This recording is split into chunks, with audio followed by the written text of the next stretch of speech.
The 2024 elections saw a huge win for the BJP, marking a significant moment in India's political history. The party's victory was not just a win, it was a landslide that demonstrated the immense support they had garnered over the years. The streets were filled with jubilant supporters, waving flags and chanting slogans, their faces lit up with hope and excitement for the future. This victory gave the BJP a third term in a row, a feat that few political parties have achieved in the history of Indian democracy. The celebrations were grand, with supporters dressed in futuristic attire symbolizing a new era of progress and development. The BJP office was a hub of activity, with neon lights and vibrant decorations adding to the festive atmosphere. Narendra Modi, the charismatic and popular leader of the BJP, once again proved his mettle by winning big. His speeches, filled with promises of a brighter future, resonated with millions.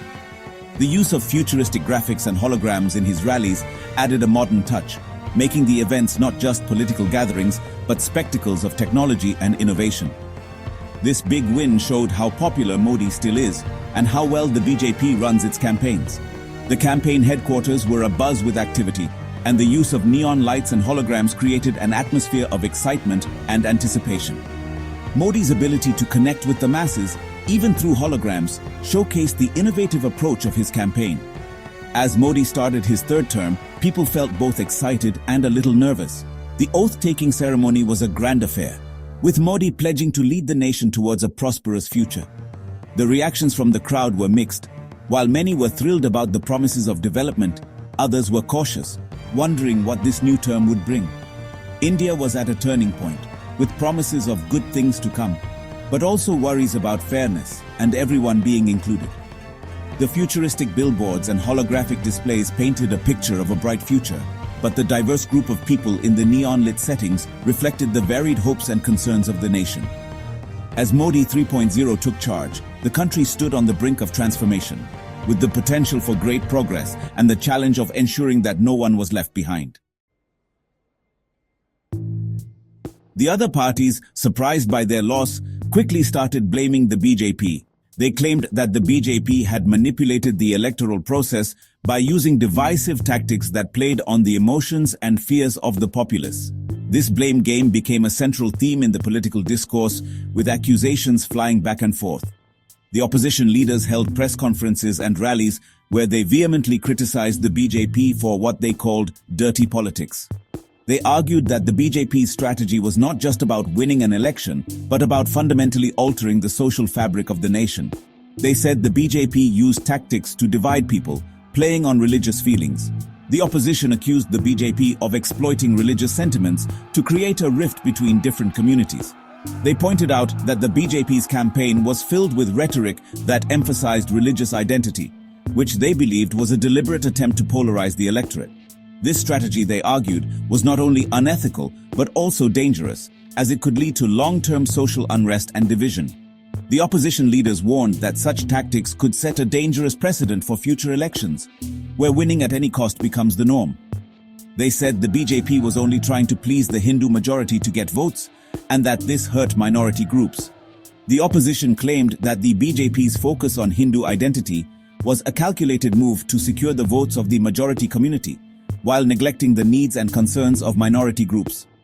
They argued that this approach was not only unfair, but also discriminatory, as it marginalized significant sections of the population.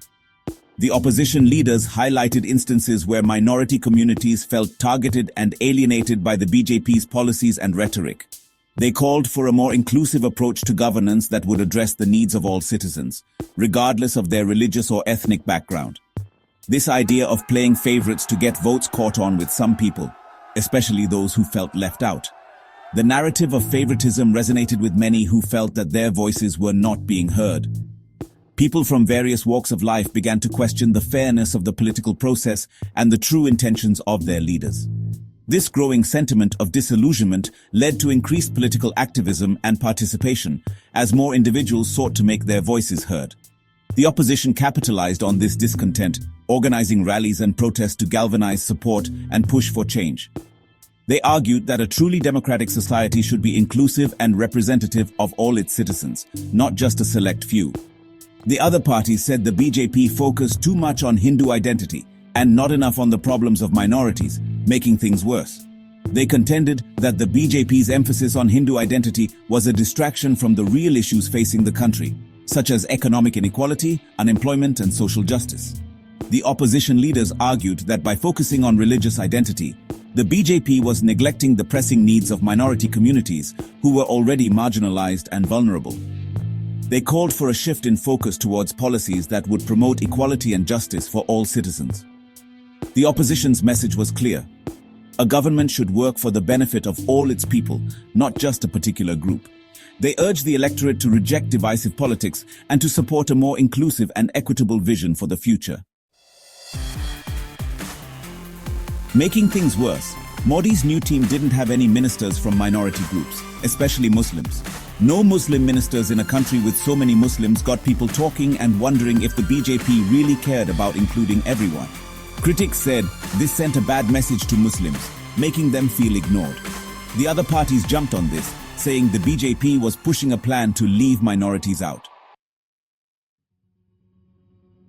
The lack of Muslim ministers made many Muslims feel left out and distrust the government. They felt like no one was listening to them. This feeling was made worse by things the BJP said and did, which sometimes seemed unfair to Muslims. The party's views on things like cow slaughter, the Citizenship Amendment Act, and the National Register of Citizens had already made many Muslims feel scared and unsure.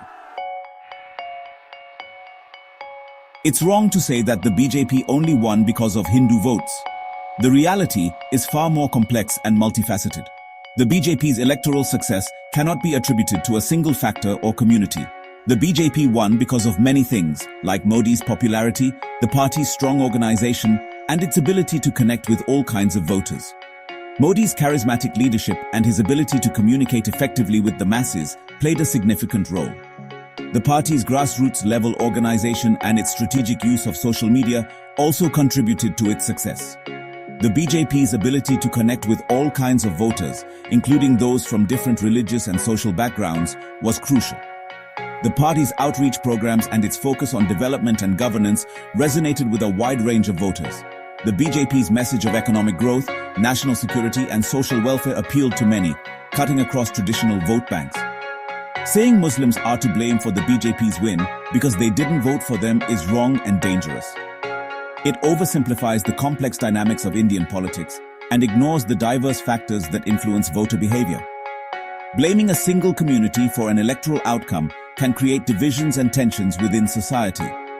It makes groups fight each other. Such narratives can lead to social unrest and conflict, undermining the fabric of a diverse and pluralistic society. It is important to recognize and respect the diversity of opinions and choices among voters. Indian voters are much more complicated than that. They make their choices based on a variety of factors, including economic conditions, governance, leadership, and local issues. Understanding the complexity of voter behavior is essential for a healthy democracy. It is crucial to move beyond simplistic explanations and appreciate the nuanced realities of electoral politics in India.